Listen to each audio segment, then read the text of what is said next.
Your Life in Sex Island, Chapter 5, picking up the tab, page 137.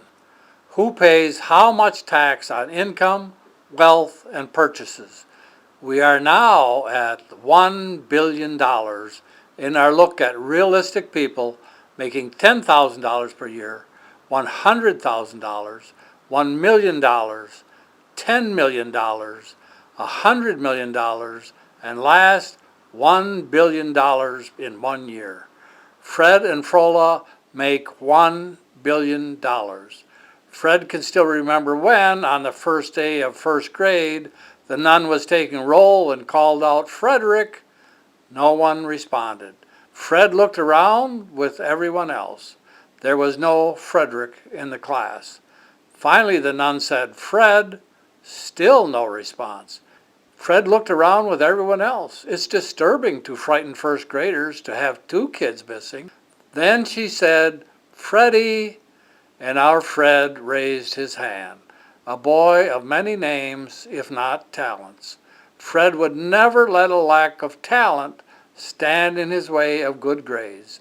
But no grade was good enough for his mother. Fred was always terrified when he received a grade so low as a B. He pushed himself to his limits, but that was not nearly good enough. He was forced, absolutely forced, to skin the cat another way. He took his grades any way he could. His need trumped his conscience. Take what you must to kill the pain. Fred never saw his parents touch or talk to each other. Fred never had a hug from mother or father. Fred would have done anything to please either parent. Frederick was provided with all the material things needed to succeed at the university. Talent is not a material thing. But Frederick would not let such a small thing as a small mind stand in the way of a large grade point average. No one studied longer or harder to less effect, but there are other ways to skin a cat. Frederick learned them all, and he used them all. In 7 years, he walked out thin-lipped with an MBA and a 3.5 grade point average. He would succeed so high that his parents would have to see and approve, but no one would let him run the world. He took the only job offered in the bowels of a 50-story, family-first friendly insurance company. The brains were in the actuarial and legal departments. The money was in the sales department. Fredley quickly migrated to sales. Sales suited him. He suited sales. He could wear any face, say anything, promise anything to get to the close. He was layering on the honors. Then disaster hit. The father of one of his competitor salesmen, Fanny, was head of personnel. Fred beat Fanny in sales contests, and the head of personnel transferred Fred to customer relations, the complaint department. Fred would not have been so miserable had he known that this was a stroke of luck. He learned what really makes an insurance company tick. The head of customer relations retired. Fred was given head. He was astounded at how much money was really being made. Frederick's mother and father died with no real reconciliation. Fred felt very empty. But they bequeathed him a fortune far beyond his expectations. A headhunter contacted Fred.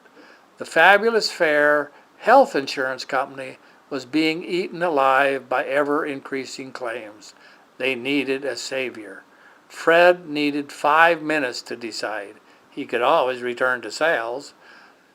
Nobody thought that the Fabulous Fair health insurance company could be saved, so Frederick did not know it, but he was the 20th prospect contacted.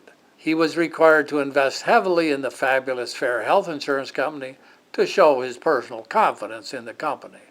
So even without the inevitable stock options, Frederick was a major shareholder in the company. He was the indisputable head.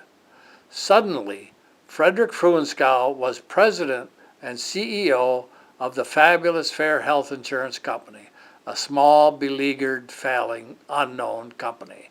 He was given a small salary and large stock options. The board figured he would never collect a penny on the options, so they ladled them on.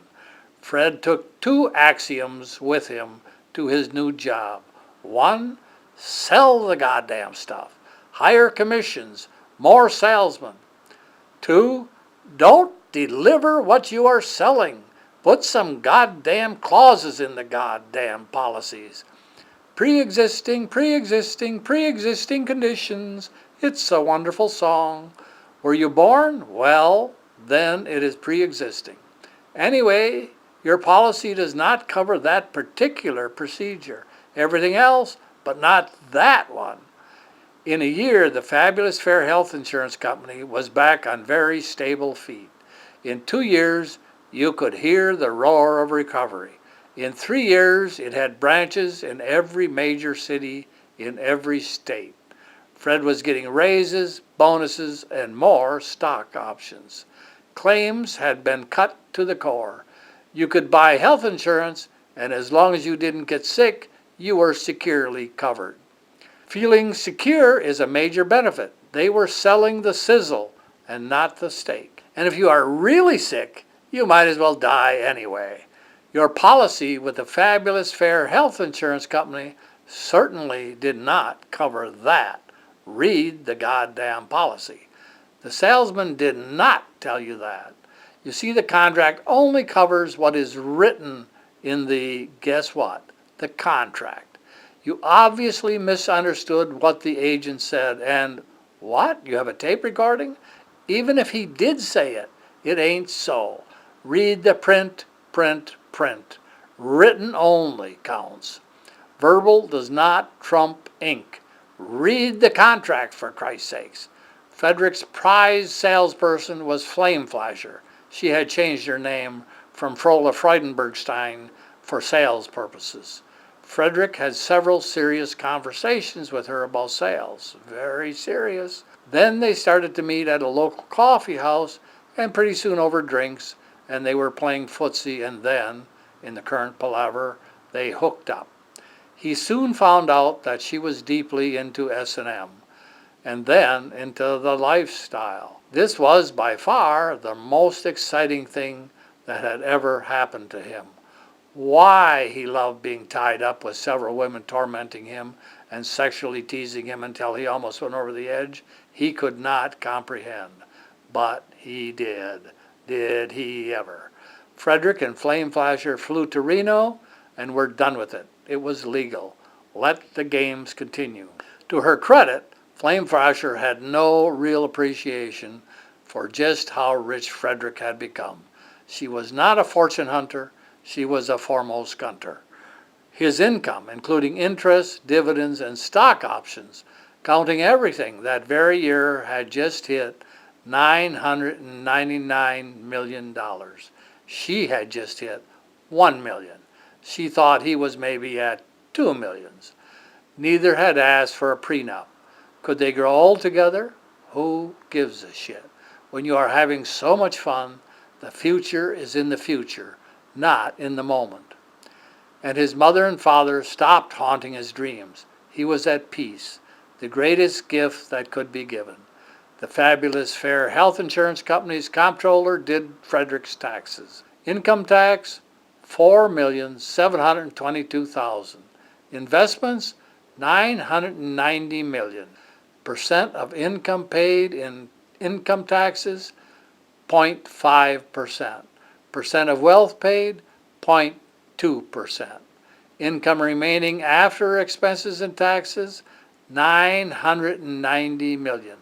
Wealth remaining after expenses and taxes, $2,990 million. So Frederick and Flame Flasher pay about 0.5% of their income in taxes of one kind or another. The tax on their wealth is a vanishingly small percentage. Purchase the book now by clicking on the link in the description below.